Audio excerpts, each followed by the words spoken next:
चलिए स्टार्ट करते हैं कॉन्ट्रैक्ट ऑफ एजेंसी। देखिए बहुत ही सिंपल और इंडियन कॉन्ट्रैक्ट एक्ट का सबसे लास्ट चैप्टर है। कायदे से बच्चों ये चैप्टर आपको सेल्फ स्टडी करना चाहिए क्योंकि इसमें कुछ है ही नहीं, बहुत सिंपल चीजें, एकदम प्लेन इंग्लिश का टेक्स्ट जिसको आप बोल सकते हो, इतना सिंपल ये चैप्टर है। आइए देखते हैं। तो देखिए एजेंट होता कौन है।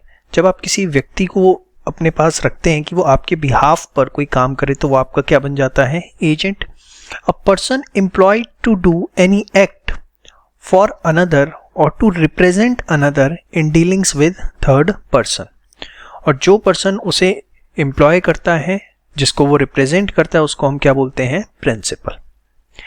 इसके बाद आपसे क्वेश्चन पूछा जा सकता है कि what is the test of agency, की एजेंसी एग्जिस्ट करती है। तो सबसे पहली चीज हमें ये देखना है कि a person has the capacity to bind the principal. क्या किसी उस व्यक्ति के एक्ट से प्रिंसिपल बाउंड हो रहा है। मतलब सपोज ए ने कॉन्ट्रैक्ट किया बी से, और ए जो है अगर एजेंट है सी का, ठीक है, अगर ए एजेंट है सी का, तो whatever the acts A will done within the authority, C उससे क्या हो जाना चाहिए, बाउंड हो जाना चाहिए। And he can establish privity of contract between the principal and the third party. मतलब कॉन्ट्रैक्ट हुआ ए और बी के बीच में, बट प्रिविटी ऑफ कॉन्ट्रैक्ट हो जाता है बिटवीन सी एंड बी। मतलब चाहे कॉन्ट्रैक्ट बी ने ए के साथ किया है, लेकिन यहां पर बी सी को या सी बी को स्यू कर सकते हैं। प्रिविटी ऑफ कॉन्ट्रैक्ट का मतलब क्या होता है, entities entitle them to sue each other, एक दूसरे पे केस करना। तो अगर एजेंट कॉन्ट्रैक्ट करता है तो he establish privity of contract between the principal and the third party. तो ये आपको पता होना चाहिए। 2 नंबर का क्वेश्चन इस पे आपसे पूछा जा सकता है, what is the test of agency. देखिए रूल ऑफ एजेंसी जो है एक लैटिन मैक्सिम है, क्विट फेसिट पर एलियम फेसिट पर से। क्या मतलब है इसका, he who acts through an agent is acting himself. अगर आप अपने एजेंट के थ्रू कोई काम करवा रहे हो तो एक तरह से आप खुद ही काम कर रहे हो। तो ये लैटिन मैक्सिम इसके पीछे काम करती है, ठीक है। इसके ऊपर आपसे क्वेश्चन पूछा जा सकता है। लैटिन मैक्सिम तो नहीं पूछी जाएगी लिखने के लिए, लेकिन आपको इसका मतलब पता होना चाहिए। तो आपने देखा एजेंट क्या है, प्रिंसिपल क्या है, टेस्ट ऑफ एजेंसी और रूल ऑफ एजेंसी कौन सी लैटिन मैक्सिम पे बेस्ड है। फटाफट इसे नोट करें। चलिए बात करते हैं appointment and authority of agent की। सबसे पहले कौन एजेंट अपॉइंट कर सकता है, person qualified to appoint agent. कोई भी मेजर या साउंड माइंड का पर्सन अपना एजेंट रख सकता है, माइनर या अनसाउंड माइंड का पर्सन अपना एजेंट नहीं रख सकता। अब एजेंट किसको रखा जा सकता है, तो person who may be appointed as an agent, कोई भी व्यक्ति को आप एजेंट बना सकते हो except the minor and unsound mind. देखिए माइनर या अनसाउंड को अगर आप एजेंट बनाते हैं कोई दिक्कत नहीं है, लेकिन फिर उसकी किसी भी मिसकंडक्ट या नेग्लिजेंट के लिए आप उसे लायबल नहीं बना सकते। आप एक तो ये नोट करिए, minor can be agent but if the agent happens to be a person incapable of contracting, बहुत इंपॉर्टेंट लाइन है ये, then the principal cannot hold the agent liable in case of his misconduct or where the agent has been negligent in performance of his duty। अगर वो कोई misconduct करता है, negligent करता है, तो आप उसे लायबल नहीं बना सकते। आप ये एग्जाम्पल एक बार रीड करिएगा। देखिए उसके बाद कंसीडरेशन नॉट नेसेसरी। जब आपने मेरे साथ इंडियन कॉन्ट्रैक्ट एक्ट पढ़ा था, हमने देखा था एक्सेप्शंस में कंसीडरेशन कहाँ नहीं चाहिए तब भी कॉन्ट्रैक्ट वैलिड है। तो एजेंसी के केस में हमने देखा था कंसीडरेशन नहीं चाहिए होती, वही बात यहाँ रिपीट है, no consideration is necessary to create the agency. ठीक है, देखिए जितना आपको बता रहा हूँ सिर्फ उतना नोट करना, उससे ज़्यादा कुछ भी नहीं करना। चलिए बात करेंगे क्रिएशन ऑफ एजेंसी की। तो देखिए जो एजेंसी है वो एक एक्सप्रेस एग्रीमेंट से हो सकती है। Express agreement can be word, spoken और रिटर्न। देखिए जरा, express authority given by words, spoken और written. For example, A is residing in Delhi and he has a house in Kolkata. A appoints B by a deed called the power of attorney as a caretaker of his house. Agency is created by express agreement. Implied क्या होती है, when it is inferred from the circumstances of the case और the ordinary course of dealing. जैसे if a person realizes rent and gives it to the landlord, he impliedly acts for the landlord as an agent। Suppose Mr. A ने किसी को रखा हुआ है, Mr. X को, कि आप जाओ मेरे बिहाफ पे जितने भी किराएदार हैं, टेनेंट्स हैं, उनसे रेंट लेके आओ, तो बाय डिफॉल्ट Mr. X जो है वो क्या हो जाते हैं, एजेंट हो जाते हैं। He owns a shop in Sirampore, living himself in Kolkata and visiting the shop occasionally. The shop is managed by B, and he is in the habit of ordering goods from C in the name of A for the purpose of shop and of paying for them out of A's fund with A's knowledge. B has implied authority from A to order goods from C in the name of A for the purpose of shop. तो देखिए example करते रहिए, कोई दिक्कत नहीं है, ठीक है। एग्जाम्पल आप यहाँ से करिए जितने मर्जी, लेकिन जो आपको मेन टेक्स्ट याद रखना है लॉ का, वो जितना मैं येलो हाईलाइट कर रहा हूँ सिर्फ उतना ही। समझ में आई बात? Sure. Extent of agents authority. तो देखिए नॉर्मल सर्कमस्टांसेस में क्या अथॉरिटी होगी, इमरजेंसी में क्या होगी, हम उसके ऊपर बात करेंगे अभी सारी की सारी। बट अगर हम बात करें तो वो डिपेंड करता है, the extent of agent authority whether expressed और employed is determined the nature of the act, things which are incidental to the business and usage of trade और बिजनेस। क्या सर इस पे क्वेश्चन आ सकता है? बहुत रेयर चांसेस हैं कि इस पे क्वेश्चन आएगा, क्योंकि जो नॉर्मल सर्कमस्टांसेस और इमरजेंसी की मैं बात कर रहा हूँ इस पे क्वेश्चन आने के चांसेस हैं जो हमें डिस्कस करना है। आइए जरा, agents authority in normal circumstances. देखिए अगर नॉर्मल सिचुएशन है, कुछ इमरजेंसी की सिचुएशन नहीं है, तो an agent an authority to carry on a business has authority to do every lawful thing necessary for the purpose और usually done in the course of conducting such business. मतलब जो भी lawfully necessary हैं चीज़ें करनी या usually as per the custom of trade की जाती हैं वो सारी कर सकता है। For example, A is employed by B. A को बी ने एम्प्लॉय किया, रिसाइडिंग इन लंदन, मतलब बी जो है वो लंदन में रह रहा है। उन्होंने ए को अपॉइंट किया है, किस लिए अपॉइंट किया है? टू रिकवर डेट इन मुंबई। मुंबई में उन्हें कोई डेट रिकवर करनी है, उसको रिकवर करने के लिए उन्होंने ए को अपॉइंट किया। तो ए क्या कर सकता है? कोई भी लीगल प्रोसेस जो जरूरी है लेना टू रिकवर डेट वो ले सकता है। To recover a debt Mumbai a debt due to B, A may adopt any legal process necessary for the purpose of recovering the debt and give a valid discharge for the same। तो ये lawfully, देखो अगर आपको date recover करना है तो lawfully ये जरूरी है कि आपको उस पर केस करना पड़ेगा, ये थोड़ा ना गुंडे लेके पहुंच जाओगे, वो लॉ परमिशन नहीं देता। A constitute B as his agent to carry on his business of a ship builder. B may purchase timber and other materials and hire workman for the purpose of carrying on the business. अब A ने B को agent बना दिया कि उसका जो ship builder का business है वो देखो, तो obviously as per the normal course of trade वो टिम्बर भी परचेज करेगा, मटेरियल भी लेगा, लेबर फोर्स भी हायर करेगा, जो जो चीज़ें जरूरी है वो करेगा। तो दोनों पे एग्जाम्पल दे रखा है कि normal circumstances the agent can do all the lawful things necessary for the purpose और usually done in the course of conducting such business.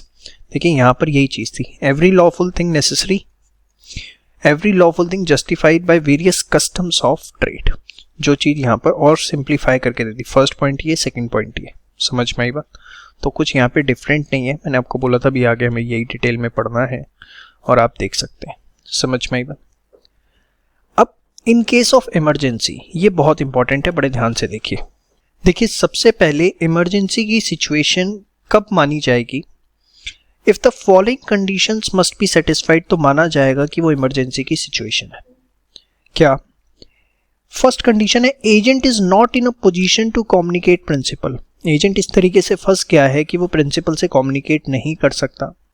And there is commercial necessity for agent to act immediately. Let us take an example.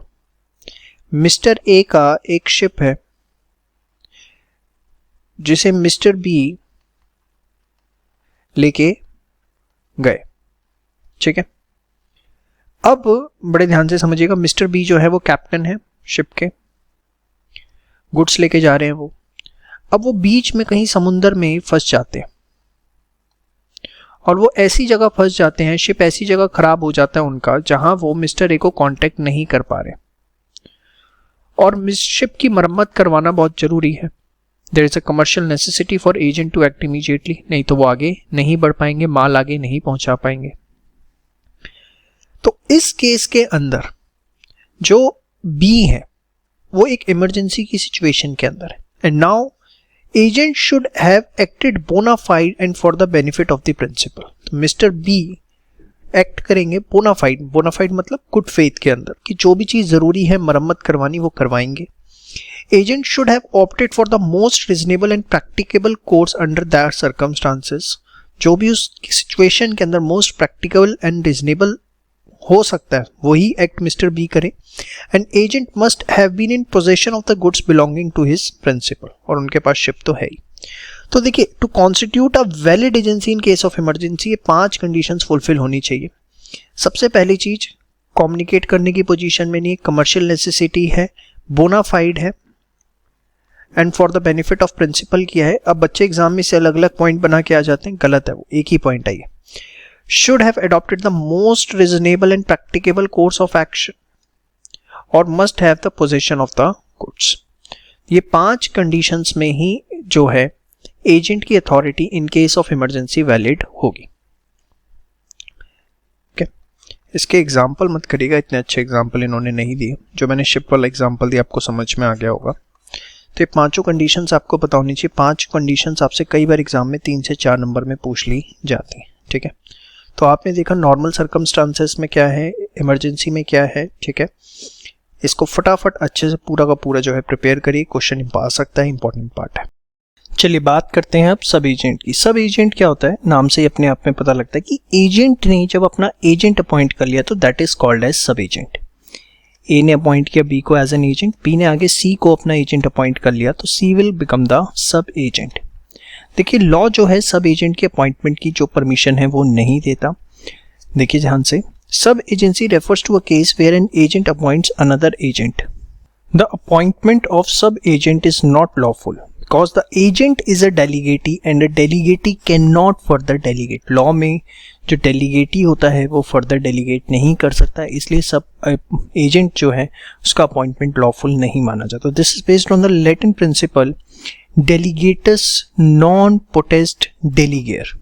ये Latin maximum ध्यान रखिएगा, आपकी book में given है। Contract of agency is of A fiduciary character. Fiduciary का मतलब क्या होता है, ट्रस्टवर्दी। जो एजेंसी क्रिएट होती है ए और बी के बीच में वो एक ट्रस्टवर्दी रिलेशनशिप है और आप सब एजेंट अपॉइंट करके उसे कहीं ना कहीं ब्रोक कर रहे होते हैं। Exceptions where an agent can appoint sub agent. कहाँ कहाँ सब एजेंट अपॉइंट किया जा सकता है। The appointment of sub agent would be valid if the terms of appointment originally contemplated it. जब कॉन्ट्रैक्ट ऑफ एजेंसी ए और B के बीच में बनी थी, कॉन्ट्रैक्ट ऑफ एजेंसी, उसी समय बी ने सब एजेंट के अपॉइंटमेंट की बात कर ली थी या उसी समय बोल दिया गया था कि सब एजेंट अपॉइंट किया जा सकता है, तो फिर वो वैलिड माना जाएगा। कस्टम ऑफ द ट्रेड में provide for appointment of sub agent. Trade जो आप कर रहे हैं, बिजनेस जो आप कर रहे हैं, वो कस्टम, उसमें काम करने का तरीका ही ऐसा है कि सब एजेंट अपॉइंट करना जरूरी है। जैसे शेयर मार्केट के अंदर आप देखें तो शेयर मार्केट के अंदर ब्रोकर होते हैं और ब्रोकर जो है आगे सब ब्रोकर अपॉइंट करते हैं। हम लोग जो है किससे डील करते हैं, सब ब्रोकर के साथ। तो ब्रोकर आर द एजेंट्स और उनके सब एजेंट्स होते हैं एक तरह से सब ब्रोकर्स। तो यहाँ पे कस्टम ऑफ ट्रेड काम करने का तरीका ही ऐसा है, कुछ नहीं कर सकते, लीगल माना जाएगा। Where in the course of agent's employment unforeseen emergency arise which makes it necessary for him to delegate authority। कुछ ऐसा हो जाता है एजेंट के साथ कि उसके लिए इमरजेंसी की सिचुएशन हो जाती है कि वो अथॉरिटी डेलीगेट करे, तो वहाँ वो सब एजेंट अपॉइंट कर सकता है। देखिए एक्सेप्शंस आपको पता होनी चाहिए, इस पे क्वेश्चन आ रखा है एग्जाम के अंदर। 3 एक्सेप्शंस हैं। अपॉइंट जो original contract of agency draft हुआ था उसी में लिखा हुआ है, नेचर ऑफ ट्रेड ऐसा है, या अनफोर्सिन इमरजेंसी जो है एजेंट के साथ हो जाती है। जितना हाईलाइटेड है सिर्फ उतना पार्ट जो है आपको नोट डाउन करना, उससे ज़्यादा कुछ भी नहीं करना। इसके बाद वेयर अ सब एजेंट इज प्रॉपरली अपॉइंटेड, बड़े ध्यान से देखिए, अगर सब एजेंट का अपॉइंटमेंट हुआ है, principal is responsible for third party as if sub agent was appointed by the principal. अगर इन 3 सर्कमस्टांसेस के अंदर आपको सब एजेंट अपॉइंट करना पड़ जाता है तो it will be a situation like उसे प्रिंसिपल ने ही अपॉइंट किया है और सब एजेंट के एक्ट्स के लिए डायरेक्टली प्रिंसिपल रिस्पॉन्सिबल होगा। The agent is responsible to the principal for the acts of sub agent. मतलब ए बी सी, सपोज ये सब एजेंट है, ये डील कर रहा है थर्ड पार्टी से और सब एजेंट का अपॉइंटमेंट जो है वो लीगल है, मतलब as per terms and contract हुआ है। तो जो थर्ड पार्टी है, बड़े ध्यान से देखिए, फर्स्ट केस तो क्या कहता है कि ए प्रिंसिपल और प्रिंसिपल जो है थर्ड पार्टी के लिए रिस्पॉन्सिबल होगा। सेकेंड चीज, सब एजेंट के जितने भी एक्ट्स हैं उसको अपॉइंट किसने किया है? एजेंट ने। तो सब एजेंट्स के सारे एक्ट्स के लिए एजेंट रिस्पॉन्सिबल होगा। अगर वो कल दिन कुछ गलत करता है तो agent will compensate to the principal. The agent is responsible to the principal for the acts of the sub-agent. The sub-agent is responsible for the acts to the agent but not to the principal except in case of fraud or willful wrong. Sub-agent जो है वो liable है agent के लिए, वो directly principal के लिए liable नहीं है, क्योंकि sub-agent के लिए जो principal है वो B है। भाई C का जो अपॉइंटमेंट है वो किसने किया है? B ने किया है। तो C के पॉइंट ऑफ व्यू से अगर आप देखो तो प्रिंसिपल जो है वो कौन है? B है। yes or no? तो जो सब एजेंट है he is liable for agent not directly to the principal except in case of fraud और विलफुल रॉन्ग। समझ में आई बात? श्योर। देखिए बहुत इंपॉर्टेंट चीज है, अगर सब एजेंट विद अथॉरिटी अपॉइंट किया गया तो थर्ड पार्टी के लिए प्रिंसिपल रिस्पॉन्सिबल है। सबसे इंपॉर्टेंट पॉइंट, सब एजेंट सीधे एजेंट के लिए रिस्पॉन्सिबल है, डायरेक्टली प्रिंसिपल के लिए रिस्पॉन्सिबल नहीं है, ठीक है। और जितने भी सब एजेंट के एक्ट होंगे उसके लिए जो है एजेंट रिस्पॉन्सिबल है। But where an agent without having authority to do so has been appointed by a person, agent सब एजेंट अपॉइंट किया गया विदाउट एनी अथॉरिटी, बड़े ध्यान से देखिए, तो उस केस के अंदर agent is responsible for both principal and third person. मतलब विद अथॉरिटी अपॉइंट किया गया तो who is responsible for the third party? For third party principal was responsible, क्यों? विद परमिशन आपने अपॉइंट किया था। लेकिन विदाउट परमिशन अगर उसका अपॉइंटमेंट हुआ है सब एजेंट का तो उस केस पे एजेंट जो है वो प्रिंसिपल के लिए भी रिस्पॉन्सिबल होगा as well as for third person. समझ में आई बात? Principal is not responsible for the acts of sub agent as well as sub agent is not responsible to principal. समझ में आई बात? बहुत इंपॉर्टेंट बात, जितना अंडरलाइन किया है देखिए, ये आप सब एजेंट इज प्रॉपरली अपॉइंटेड, उस केस में first point, second point, third point, और इसमें आप ये जो अंडरलाइन किया है इसको नोट करेंगे, उसके बाद ये फर्स्ट पॉइंट और ये सेकंड पॉइंट लिखेंगे। समझ में आई बात? श्योर। ये यहाँ पे कुछ भी करने की ज़रूरत नहीं है। जहाँ थोड़ी सी भी चीज़ें मुश्किल हैं सिंप्लीफाई करके आपके सामने रखती हैं। ये हम ऑलरेडी जो है कर चुके हैं, उसी चीज़ का इन्होंने एनालिसिस दे रखा है। फटाफट इसको आप जो है नोट डाउन करिए फास्ट। चलिए बात करते हैं सब्स्टिट्यूटेड एजेंट की। बहुत ध्यान से देखिएगा। सपोज मिस्टर ए ने मिस्टर बी को बोला कि मुझे अपनी प्रॉपर्टी ऑक्शन करनी है और ऑक्शन करने के लिए एक ऑक्शनर जो है अपॉइंट करो। मिस्टर ए ने मिस्टर सी को अपॉइंट किया for the purpose of auction. तो यहाँ मिस्टर सी जो है he will be called as substituted agent. उनको हम सब्स्टिट्यूटेड एजेंट बोलेंगे, ना कि सब एजेंट बोलेंगे। क्यों? क्योंकि देखो ठीक है, बी ने अपॉइंटमेंट किया, बी का काम क्या है? मिस्टर सी को ढूंढना। फाइनली जो मिस्टर बी है वो उसका नाम, मिस्टर सी का नाम प्रपोज किया होगा उन्होंने मिस्टर ए को कि सर इन पे नॉलेज है, आप एक बार चेक कर लो और आप इनका अपॉइंटमेंट कर दो। तो person appointed by the agent to act for the principal in the business of एनजी with the knowledge and consent of the principal.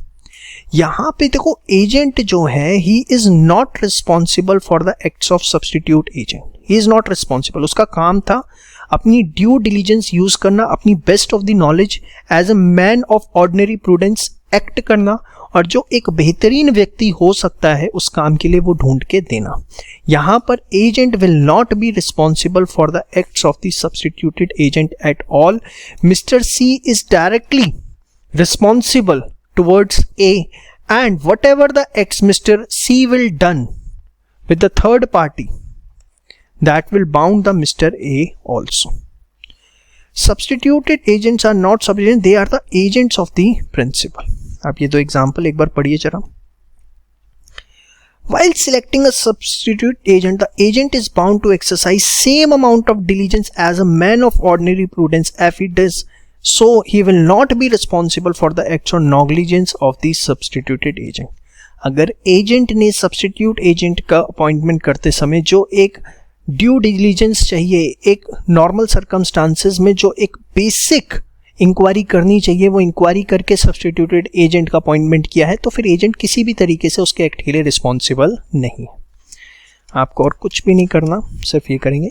ये एग्जाम्पल जो है आप एक बार रीड कर लीजिए। समझ में आई बात? तो सब्स्टिट्यूटेड एजेंट क्या है और सब एजेंट उसके लिए रिस्पॉन्सिबल नहीं। समझ में आई बात? तो ये जितना आपको हाईलाइटेड दिख रहा है प्लीज़ इसको जो है एक बार नोट डाउन कर लीजिए फास्ट। इसके बाद डिफरेंस है सब एजेंट एंड सब्सटीट्यूटेड एजेंट में, ये आपको अपने आप तैयार करना है। चलिए बात करते हैं रेटिफिकेशन की। रेटिफिकेशन का मतलब क्या होता है? To adopt. मतलब सपोज एजेंट ने अपनी अथॉरिटी से बाहर जाकर कोई एक्ट किया जो उसकी अथॉरिटी में नहीं था, या बिना प्रिंसिपल की नॉलेज के कोई उसने कॉन्ट्रैक्ट एंटर कर लिया, तो कायदे से तो प्रिंसिपल किसी भी तरीके से ऐसे एक्ट के लिए रिस्पॉन्सिबल नहीं है। सपोज ए ने अपॉइंट किया बी को, बी जो है वो एजेंट है, बट बी ने कोई भी टास्क किया आउटसाइड द अथॉरिटी। अब आउटसाइड द अथॉरिटी जाकर अगर बी ने कोई भी टास्क किया तो A is not responsible at all, but A चाहे तो उसको रेटिफाई कर सकता है, मतलब उसको एडॉप्ट कर सकता है। और एडॉप्ट ये नहीं है कि सिर्फ अपने बेनिफिट्स के लिए करेगा। अगर ए प्रिंसिपल जो है उसको एडॉप्ट करता है तो चाहे बेनिफिट हो चाहे लॉसेस हो, वो दोनों ही ए को बियर करने पड़ेंगे, और पार्शियल कॉन्ट्रैक्ट को रेटिफाई नहीं किया जा सकता, पूरा का पूरा कॉन्ट्रैक्ट ही रेटिफाई होगा। अब ये सब मैंने क्या बोला है इसको आइए समझते हैं एक बार। Where acts are done by one person on behalf of another but without his knowledge or authority, he may elect to ratify or to disown. Disown मतलब to avoid, या तो उसे अडॉप्ट कर ले या उसे अवॉइड करे। अगर अवॉइड करता है तो फिर बी अपने आप देखेगा, उसकी पर्सनल रिस्पॉन्सिबिलिटी आएगी।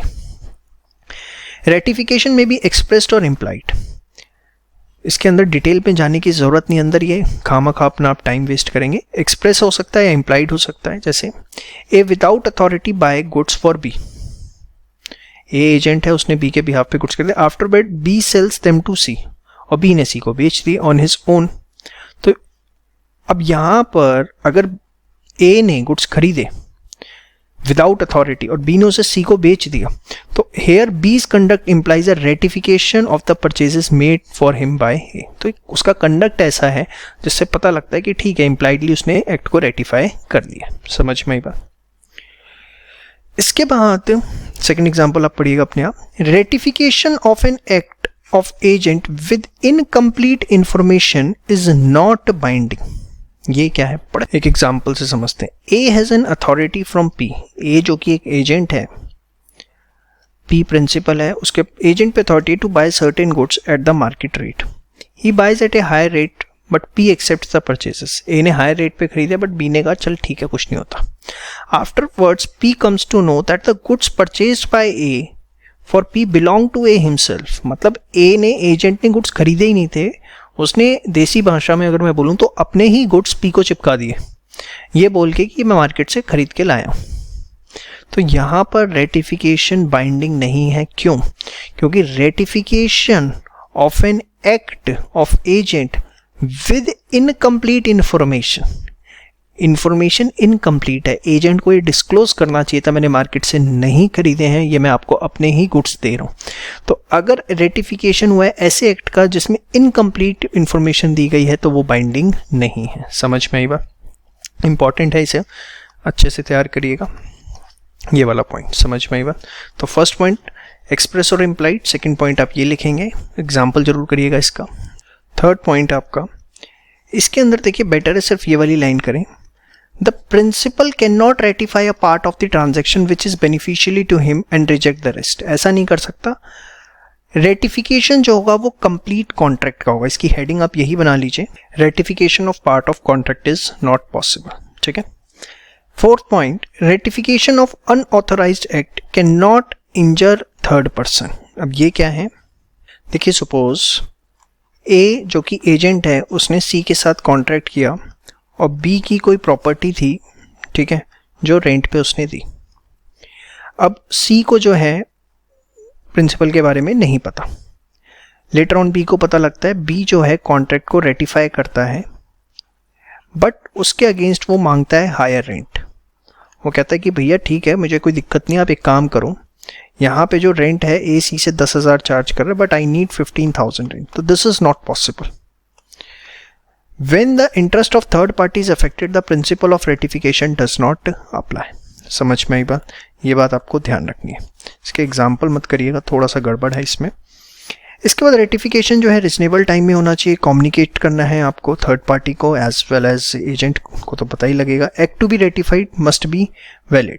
इलीगल या वॉइड एक्ट्स को जो है रेटिफाई नहीं किया जा सकता। तो ये तो बड़ी जनरल कंडीशंस हैं।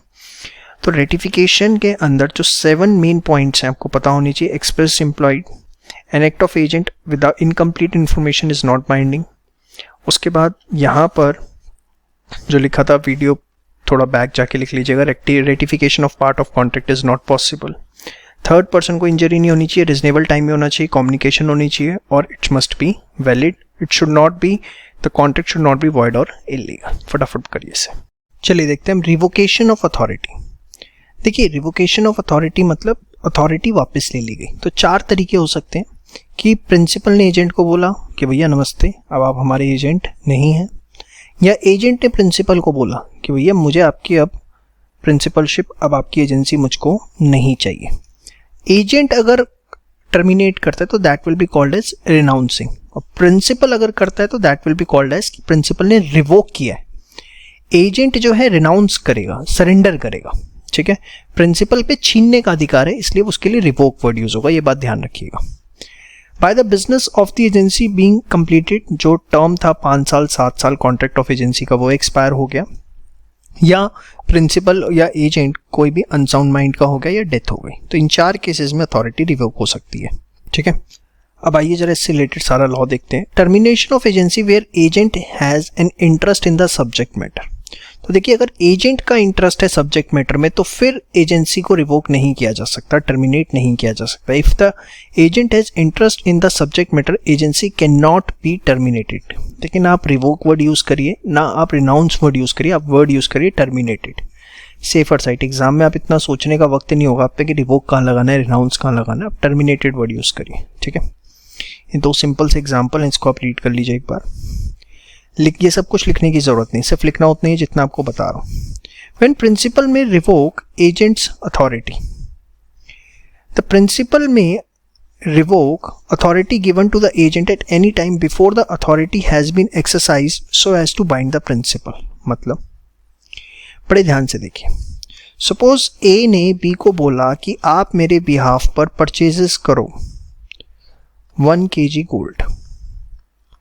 बी ने सी के साथ कॉन्ट्रैक्ट एंटर कर लिया। तो अगर बी ने सी के साथ कॉन्ट्रैक्ट कर लिया तो फिर ए जो है एजेंसी रिवोक नहीं कर सकता। लेकिन हाँ, ए ने बी को बोला और बी ने अभी किसी के साथ कोई कॉन्ट्रैक्ट एंटर नहीं किया है, तो फिर ए के पास राइट है, वो रिवोक कर सकता है। लेकिन ना, at any time before the authority has been exercised so as to bind the principal. समझ में आई बात? श्योर। देखिए इसमें बीच वाली लाइन नहीं लिखनी, जितना बता रहा हूं सिर्फ उतना, उससे ज्यादा कुछ भी नहीं करना आपको। Revocation where authority has been partly exercised, the agent can not revoke the authority given to the agent after the authority has been partly exercised. For example, A authorises B to buy 1000 bales of cotton on account of A and to pay for it out of A's money remaining in B's hand. A ने B को बोला cotton खरीदनी है। B buys 1000 bale of cotton in his own name so as to make himself personally liable for the price. A cannot revoke B's authority so far as regard payment for the cotton. A ने क्या किया, B को appoint किया कि भैया cotton purchase करनी है। B ने 1000 bales of cotton अपने नाम पे खरीद ली ताकि वो पर्सनली लायबल रहे। अब यहाँ पर क्योंकि B एक्शन इनिशिएट कर चुका है तो A जो है वो अथॉरिटी को रिवोक नहीं कर सकता। अगर पार्टली भी एक्सरसाइज हो गई है तो सिंपल सी बात है, once the agent has used the authority, once the agent has entered into a transaction, then the principal cannot revoke the authority. समझ में आई बात? Compensation for revocation by principal or renunciation by agent. तो अगर contract of agency principal revoke करता है या agent renounce करता है तो क्या compensation? तो देखिए, if contract of agency is terminated by either principal or agent, sufficient compensation shall be paid by the party terminating contract. देखो इसमें क्या पढ़ाऊं मैं आपको, क्या नया है? आप देख रहे हैं एकदम लड्डू चीजें, आपको खुद दिख रहा होगा कि आप इतना लॉ पढ़ चुके, अब इसके अंदर एकदम लड्डू लड्डू चीजें, इसीलिए मैंने स्टार्टिंग में बोला था ये कुछ भी नहीं है। नोटिस ऑफ रिवोकेशन और renunciation, reasonable notice must be given, otherwise party in default is liable for damages. मतलब जो भी पार्टी, चाहे रिवोकेशन हो रहा है चाहे रिनंसिएशन हो रहा है, तो उसका नोटिस देना पड़ेगा, प्रिंसिपल एजेंट को दे या एजेंट प्रिंसिपल को दे, बट जो भी एजेंसी अपनी टर्मिनेट करना चाहता है वो एक दूसरे को नोटिस सर्व करेंगे, ठीक है। इसके बाद revocation and renunciation may be expressed और implied, it came into effect when the agent और principal as the case may be have the information about such termination by another party. मतलब A ने suppose notice भेजा B को कि भैया अब आप मेरे एजेंट नहीं हैं, तो ए वैलिड कब होगा? ये वैलिड तब होगा जब बी को उसकी नॉलेज हो जाएगी, बी को वो रिसीव हो जाएगा। A direct B to sell goods for him and agrees to give B 5% commission on the price fetched by the goods. A afterwards by letter revokes B's authority. B, after the letter is sent but before he receives it, sells the goods for 1 lakh. The sale is binding on A and B is entitled to 5,000 as his commission. क्यों? क्योंकि B को letter receive नहीं हुआ था। देखिए communication कब complete होता है? When it comes into the knowledge of the person to whom it is made, और नॉलेज में तब मान लिया जाता है जब उसे रिसीव हो जाए। उसने रीड किया नहीं किया इससे फर्क नहीं पड़ता, लेकिन उसे एटलीस्ट वो रिसीव होना चाहिए था। समझ में आई बात? ठीक है, एकदम सिंप्लीफाई कर दिया है, जो लिखा है सिर्फ उससे ज़्यादा आपको कुछ करने की ज़रूरत नहीं है, ठीक है। इसके बाद ये एग्जाम्पल आप 2 रीड कर लीजिएगा। और agents duty on termination of agency bye principles death और इंसैनिटी। तो अगर प्रिंसिपल की डेथ हो जाती है, वो अनसाउंड माइंड का हो जाता है, तो एजेंट की ड्यूटी क्या बनती है? तो एजेंट की ड्यूटी बनती है कि वो सारे रिजनेबल स्टेप्स लेगा for the protection and preservation of the interest जो भी उसको दिए गए हैं, जो भी उस पर अथॉरिटीज़ हैं, उसका किसी भी तरीके से मिसयूज़ नहीं करेगा, और प्रिंसिपल के जो रिप्रेजेंटेटिव्स हैं, जो भी लीगल हेयर्स हैं, उनके protection and preservation of interest के लिए जो भी रिजनेबल स्टेप्स वो ले सकता है वो लेगा। इसको आप यहाँ से यहाँ तक नोट डाउन करेंगे, ठीक है। फिर termination of sub agent authority. The termination of the authority of an agent causes the termination of the authority of all सब एजेंट्स अपॉइंटेड बाय हिम। अगर एजेंट को ही टर्मिनेट कर दिया जाता है तो उसके जितने भी सब एजेंट्स अपॉइंटेड हैं, चाहे वो विद अथॉरिटी हैं, विदाउट तो वैसे ही लीगल नहीं होता, विद अथॉरिटी हैं, तो उनका भी ऑटोमेटिक टर्मिनेशन हो जाएगा। ये बहुत इंपॉर्टेंट है, 1 या 2 मार्क का क्वेश्चन इस पे आ सकता है, ठीक है। फटाफट, बहुत सिंपल चीज़ें हैं, इसको फटाफट एक बार जो है आप नोट डाउन कर लीजिए फास्ट। चलिए बात करते हैं ड्यूटीज ऑफ एजेंट की। सबसे पहले, the agent should conduct the business with skill and diligence that is generally possessed by the person engaged in similar business.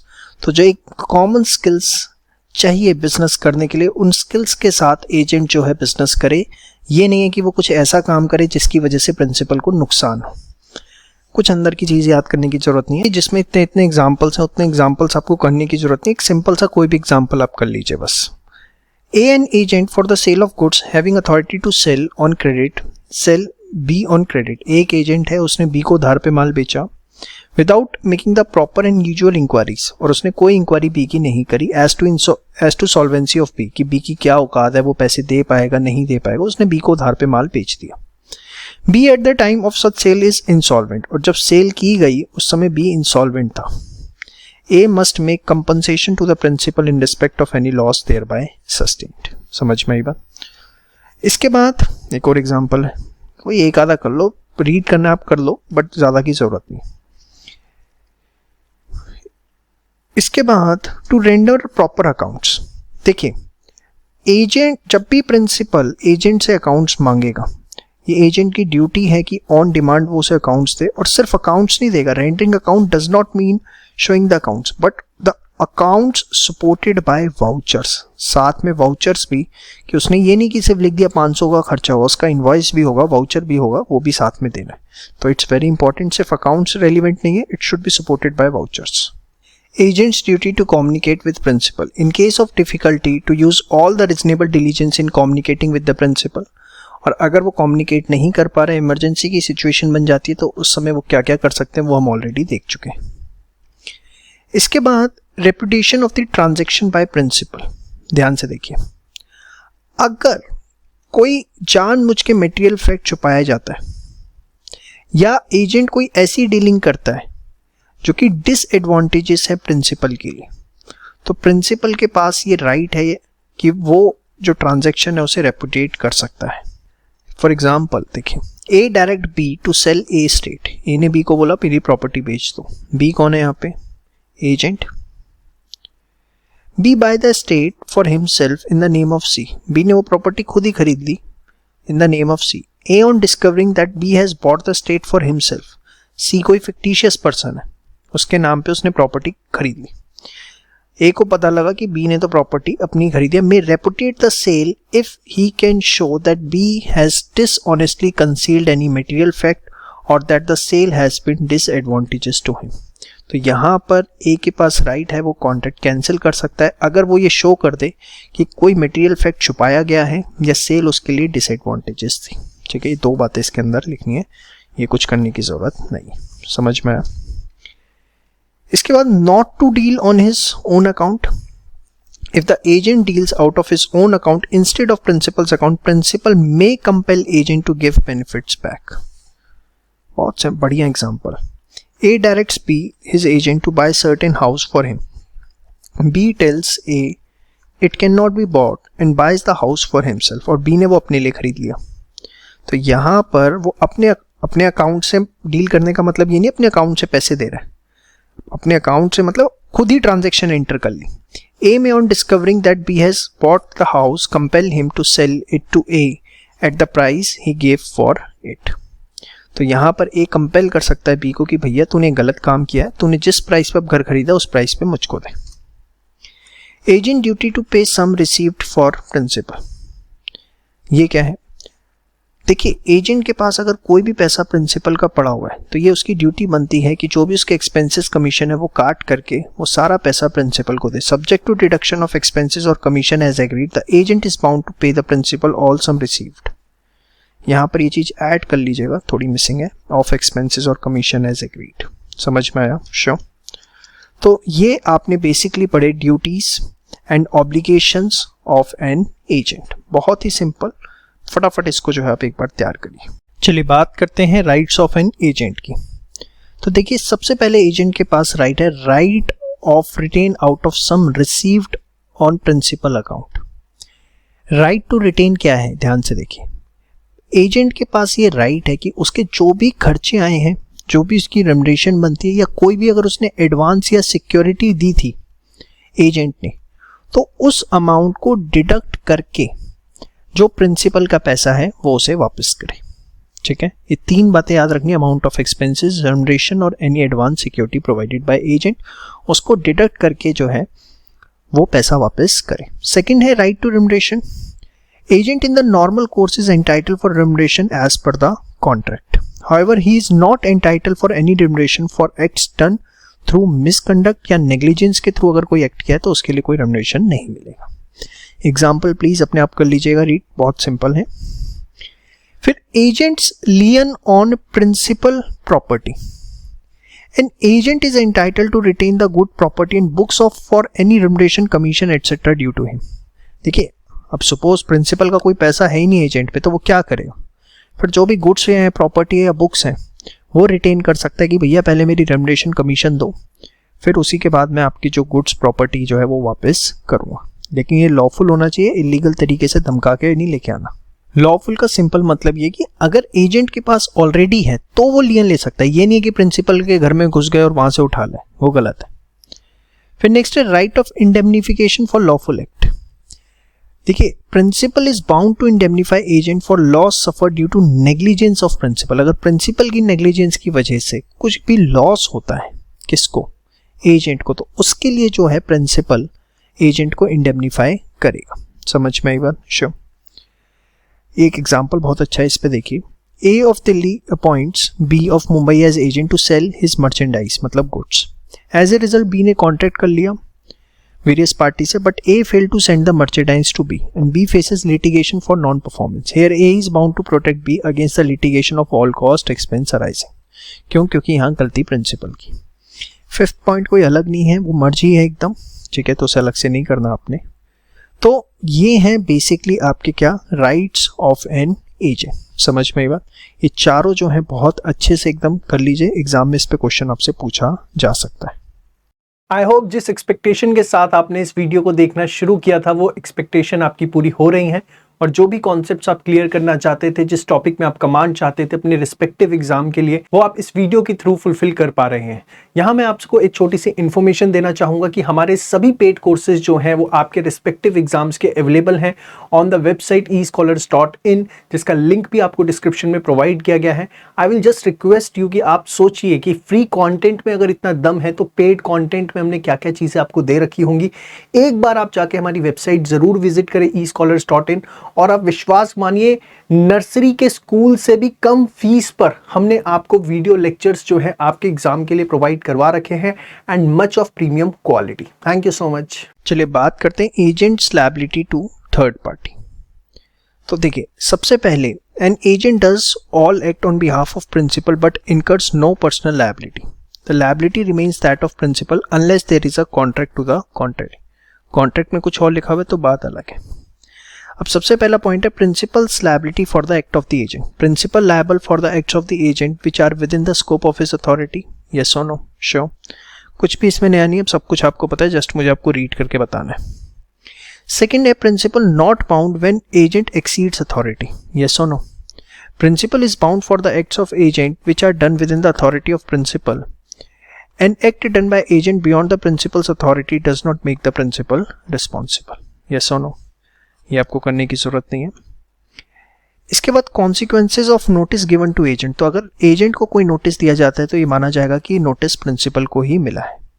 If any notice is served to agent by third party, it will be presumed to be served to the principal. इसके बाद right of parties to a contract made by agent not disclosed। अब ये क्या है, बड़े ध्यान से देखिए। इसको सिंपल वर्ड्स में अगर मैं बोलूं, right of third party to avoid contract where agent enters into contract without disclosing the fact that he is agent. Agent ने थर्ड पार्टी को बताया ही नहीं कि वो खुद एजेंट है। थर्ड पार्टी को ये लग रहा है कि वो प्रिंसिपल है। थर्ड पार्टी में avoid the contract on the ground. Third party के पास ये पूरा राइट है कि वो कॉन्ट्रैक्ट को अवॉइड कर सकती है। किस ग्राउंड्स पे? दैट के बाद आपको यहां से लिखना है if he had known the principal, और if he had known that the agent was not the principal, he would not have entered into the contract. मतलब थर्ड पार्टी के पास ये राइट है कि अगर एजेंट ने without disclosing the fact that he is a agent contract enter किया तो वो कॉन्ट्रैक्ट रिसाइंड कर सकती है। दो ग्राउंड्स पे क्या, कौन कौन से? If he had known the principal, कि अगर उन्हें प्रिंसिपल के बारे में पता होता या ये पता होता कि एजेंट प्रिंसिपल नहीं है तो वो कॉन्ट्रैक्ट में एंटर ही ना करते। ये बहुत इंपॉर्टेंट है, इसलिए इतनी मेहनत करिए। इसकी प्लीज आप थोड़ी सी इज्जत समझिएगा। समझ में आई बात? श्योर। इसके बाद right of person dealing with agent personally liable. In cases where the agent is personally liable, a person dealing with him may hold either him or his principal or both of them liable। ये क्या है? Suppose agent deal करता है third party से, और third party को बाद में पता लगता है कि जो बी है वो एजेंट है, वो प्रिंसिपल नहीं है, तो थर्ड पार्टी पे ये राइट है कि वो प्रिंसिपल को भी केस कर सकता है एज वेल एज एजेंट पे भी केस कर सकता है। In case where the agent is personally liable, a person dealing with him may hold either him or his principal, both of them liable.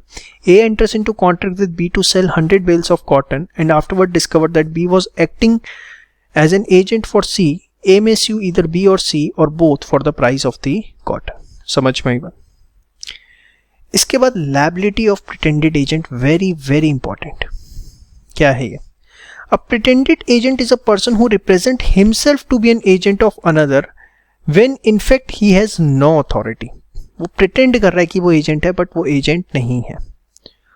Whatsoever if the principal ratifies his act as agent he has no liability। तो इस case में अगर principal उसके act को ratify कर लेता है तो उसकी कोई लायबिलिटी नहीं होगी, but if principal refuses to ratify he becomes personally liable to third party. बहुत इंपॉर्टेंट है, प्रिटेंडेड एजेंट, इस पे क्वेश्चन पूछा जाता है। इसके बाद liability of principal inducing belief that agent's unauthorised act were authorised. ये क्या है? बड़े ध्यान से देखिए, अगर कोई थर्ड पार्टी बेसिकली कॉन्ट्रैक्ट करती है एजेंट के साथ और उसके पास ये रीजन टू बिलीव है कि एजेंट के पास वो अथॉरिटी थी, तो प्रिंसिपल बाउंड हो जाएगा। Principal is bound by unauthorised act of agent. कब? वैसे तो नहीं होता बट हो जाएगा if the third party has the reason to believe that such act is within the authority of agent. Third party को ये प्रूव करना पड़ेगा कि जो एजेंट ने एक्ट किया है वो उसकी अथॉरिटी में था। Let us take an example.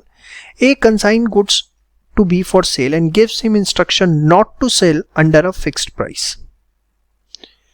C, being ignorant of B's instruction, enters into a contract with B to buy the goods at a price lower than the reserved price. A ने B को बोला कि भैया इस price से नीचे नहीं बेचना, और C ने कॉन्ट्रैक्ट कर लिया B के साथ और लोअर प्राइस पे गुड्स खरीद ली।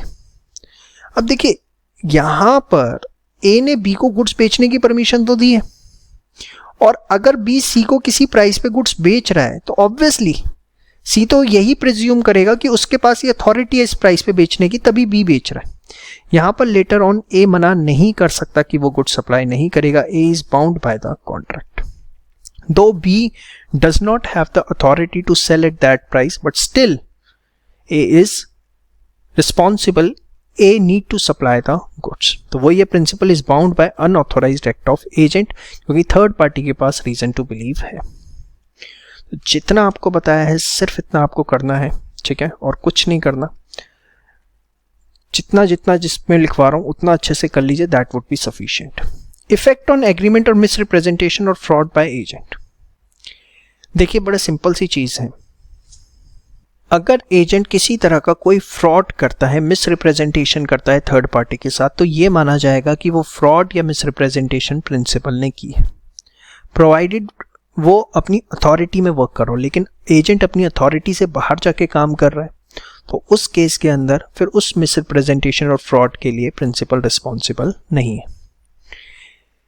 देखिए, have the same effect on agreement made by such agent as if misrepresentation of fraud has been made or committed by the principal, but misrepresentation made or fraud committed by agent in matter which do not fall within their authority do not affect their principal। अगर outside the authority जाके उसने fraud किया है, misrepresentation की है, तो फिर principal liable नहीं है, otherwise principal will be held liable।